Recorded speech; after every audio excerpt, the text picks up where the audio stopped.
ఈరోజు శ్రీకాకుళం వినన్న పాదయాత్ర జరుగుతుంది. విద్యా శ్వేతపత్రం అని విద్యార్థులని ప్రతి ఒక్కరిని గవర్నమెంట్ హాస్టల్స్ నుండి గవర్నమెంట్ కాలేజీలు కానీ గవర్నమెంట్ స్కూళ్ళు కానీ గవర్నమెంట్ హాస్టల్ కానీ ప్రతి ఒక్కటి మూసివేస్తున్న పరిస్థితి మనం చూస్తున్నాం.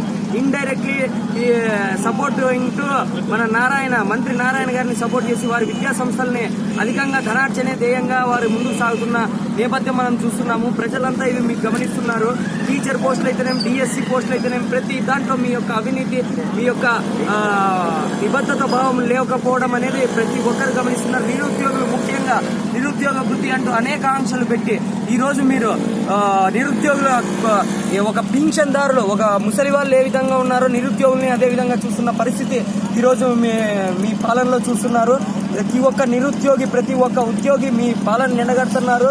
సోషల్ మీడియాలో అయితేనేమి మీ కుల మీడియాలో చూపించకపోవచ్చు, ప్రతి ఒక్క సోషల్ మీడియాలో ప్రతి ఒక్కరు జన సైనికుడై జగనన్న వెంట నడిచి జగనన్న రాజ్యం సాధించుకోవడం కోసం అనేక కృషి పడుతున్నాము. మీకు ప్రజలు ఓటు అనే ఆయుధంతో బుద్ధి చెప్పి మీ యొక్క ఓటమిని మీకు చవి చూపిస్తారని మేము మీడియా ద్వారా తెలియజేసుకుంటున్నాను. విద్యార్థుల పట్ల కానీ మన జగనన్న గారు చాలా సానుకూలంగా స్పందించారు. ఆయన స్పందన అమ్మ ఒడి పథకం అయితేనేమి, మన బెల్ట్ షాపులు మూసివేత అయితేనేమి ప్రతి ఒక్కటి నవరత్నాలు ప్రతి ఒక్క జనాల్లో చొచ్చుకుపోయాయి.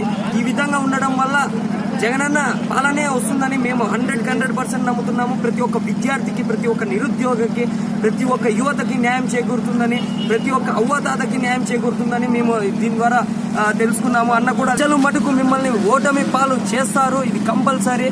జై జగన్, జై జై జగన్.